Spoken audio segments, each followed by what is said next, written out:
देश में कारोबार शुरू करने से लेकर उसे चलाने तक वर्षों से चले आ रहे लाइसेंस, परमिट और मंजूरियों के जाल को अब सरकार बड़ा झटका देने की तैयारी कर रही है। नीति आयोग ने एक ऐसा सुधार मॉडल सामने रखा है जिसमें बिजनेस करने वालों को हर छोटी चीज के लिए सरकारी अनुमति के चक्कर नहीं काटने पड़ेंगे। सरकार अब परमिटेड अनलेस प्रोहिबिटेड, यानी जो चीज साफ तौर पर मना नहीं है उसे करने की अनुमति मानी जाएगी वाले सिद्धांत पर काम करना चाहती है। माना जा रहा है कि ये कदम पुराने लाइसेंस राज की बची हुई दीवारें गिराने, निवेश बढ़ाने और भारत में कारोबार को पहले से कहीं ज्यादा आसान बनाने की दिशा में बड़ा बदलाव साबित हो सकता है। अब प्रवीण सर, गाबा साहब के इस स्टेटमेंट को कैसे हम लोग देखें? नहीं, गाबा साहब का स्टेटमेंट सरकार के उन प्रयासों को अब और तेज रफ्तार मिलती हुई दिखाई देती है। जो गाबा साहब का जो बयान आया है, कैबिनेट सेक्रेटरी रहे और अब नीति आयोग के मेंबर हैं, तो उनको दो बड़े पैनलों का सरकार ने उनकी अगुवाई में दो पैनल भी बनाए थे रिफॉर्म को लेके। और अब उन्होंने कहा है कि कोई भी व्यक्ति उस कारोबार को कर सकता है जिसके लिए सरकार की तरफ से नामंजूरी या पाबंदी नहीं है, बाकी का सब कुछ ओपन है। तो एक तरह से ये जिस तरह से 91 में इकोनॉमी को खोलने का काम किया गया था, उसी तरह से अब आप ये मानकर चलिए कि ये 2026 में सरकार पूरे के पूरे बिजनेस सेक्टर को या पूरी इकोनॉमी को दरअसल एक बार फिर से रिफॉर्म के जरिए खोलने की कोशिश यहाँ पर कर रही है। और मुझे लगता है कि जितने तरह के परमिट, जितने तरह के लाइसेंस हैं, सरकार उनमें बड़ी कटौती इस वक्त अब करने के मूड में। एक तरह से विशाल ये मानकर चलिए कि मिडिल ईस्ट की लड़ाई ने भारत को अब आर पार की लड़ाई घर के अंदर शुरू करने के लिए मजबूर कर दिया है। जिन रिफॉर्म के स्टेप्स को, उपायों पर सरकार रुकी हुई थी, अटकी हुई थी, वैसे तो पिछले 10 साल में बहुत बड़े बड़े रिफॉर्म सरकार ने किए जी। डिमोनेटाइजेशन जैसे बड़े कदम उठाए, फ़ायदा नुकसान अलग चीज़ है, लेकिन सरकार ने वो हर चीज़ करने की कोशिश की जो की जा सकती थी। इसके बावजूद अगर आप नए कारोबार को खोलने या ईज़ ऑफ डूइंग बिजनेस की बात करेंगे तो बड़े बड़े बोटलनेक्स अभी भी मौजूद थे। और अब सरकार लगता है कि एक बड़े झटके में इन सब चीज़ों को ख़त्म कर देना चाहती है जी। इसके अलावा सर, उन्होंने ये भी कहा है कि रेगुलेटरी कोलेस्ट्रॉल का एक टर्म उन्होंने दिया है। कहा कि ये ऐसे अतिरिक्त नियम हैं जो सिस्टम को जाम कर देते हैं, जैसे शरीर में खराब कोलेस्ट्रॉल नसों को ब्लॉक कर देता है। तो कह रहे हैं कि 1991 में जो आर्थिक सुधार हुए थे, लेकिन लाइसेंस राज पूरी तरह अभी भी खत्म नहीं हुआ है। सरकार के साथ नए नए नियमों और परमिट के रूप में वही सिस्टम लेकिन देखिए, अब फिर बात सही है राजीव गाबा की, वो खुद भी बड़े नौकरशाह रहे और 10 साल से ज़्यादा हो गए, 2014 से 24 और 2026 12 साल हो गए इस सरकार को। मई में एक तरह से आप मान लीजिए कि 12 साल हो जाएंगे। इतने वक्त में जो सरकारी मशीनरी की जो दिक्कतें थी, फैसले लेने की जो अड़चनें थी, फैसला लेगा कौन, वो जो एक पॉलिसी पैरालिसिस कहते थे, इनडिसिसिवनेस कहते थे कि साहब डिसीजन लेने के लिए अफसरों के हाथ कांपते थे कि मैं अपने हाथ से फाइल पे साइन नहीं करूंगा। मनमोहन सिंह की सरकार की टाइम की सबसे बड़ी त्रासदी जो थी, जो बताते हैं लोग, वो यही थी कि कोई अफसर किसी फाइल पर साइन नहीं करना चाहता था। वजह यह थी कि आज हमने साइन कर दिए, कल को ये चीज़ कोर्ट चली जाएगी किसी भी वजह से, और फिर आप उसमें खिंचेंगे। तो कोई फैसला ही नहीं लेना चाहता कि जो चीज़ जैसी है वैसी बनी रहने दो, स्टेटस को की सिचुएशन रहनी चाहिए। इस सरकार में फैसले हुए, लेकिन नौकरशाही के लेवल पे जो चीज़ें दुरुस्त होनी चाहिए थी वो चीज़ें विशाल दुरुस्त नहीं हुई जी। क्यों? ये बॉटलनेक्स या ये जो आपके परमिट लाइसेंस हैं, ये आज तक हैं जी। इनको तो सरकार अपने एंड से खत्म कर सकती थी ना, प्रस्ताव बनाकर पहले भेजे जा सकते थे कि इनको हटाइए, खत्म कीजिए।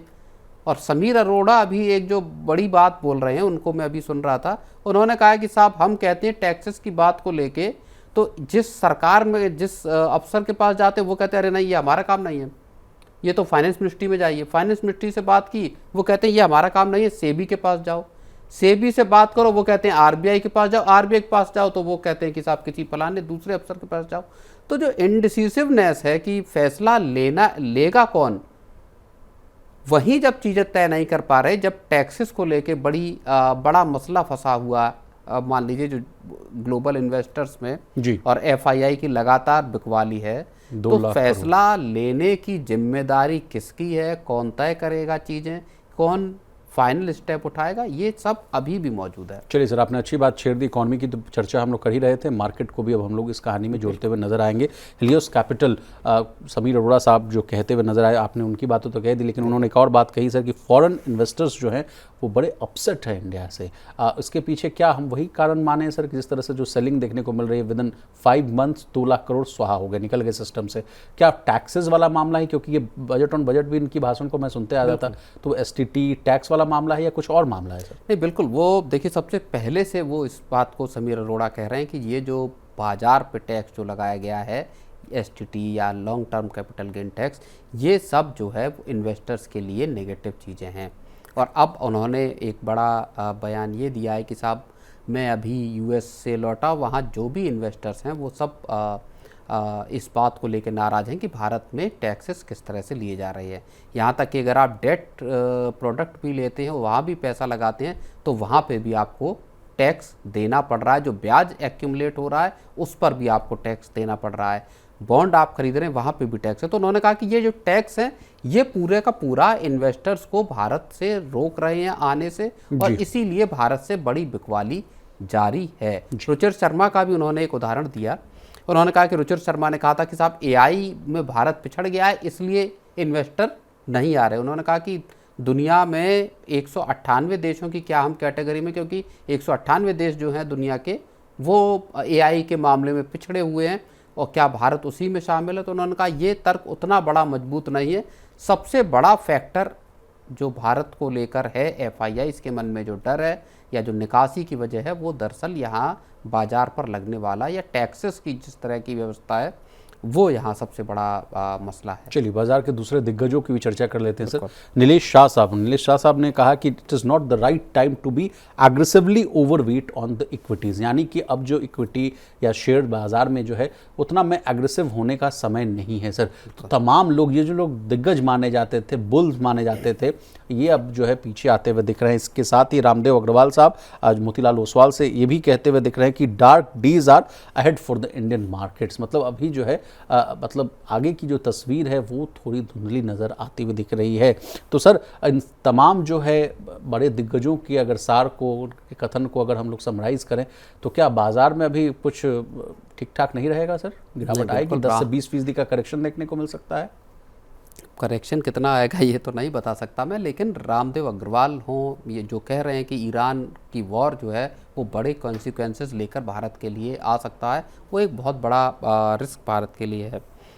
और इसी के साथ एक चीज़ जो महत्वपूर्ण है, 4 साल में पहली बार ऐसा हुआ है जब ग्लोबल मार्केट कैप में भारत का हिस्सा जो है वो 3% के नीचे चला गया है।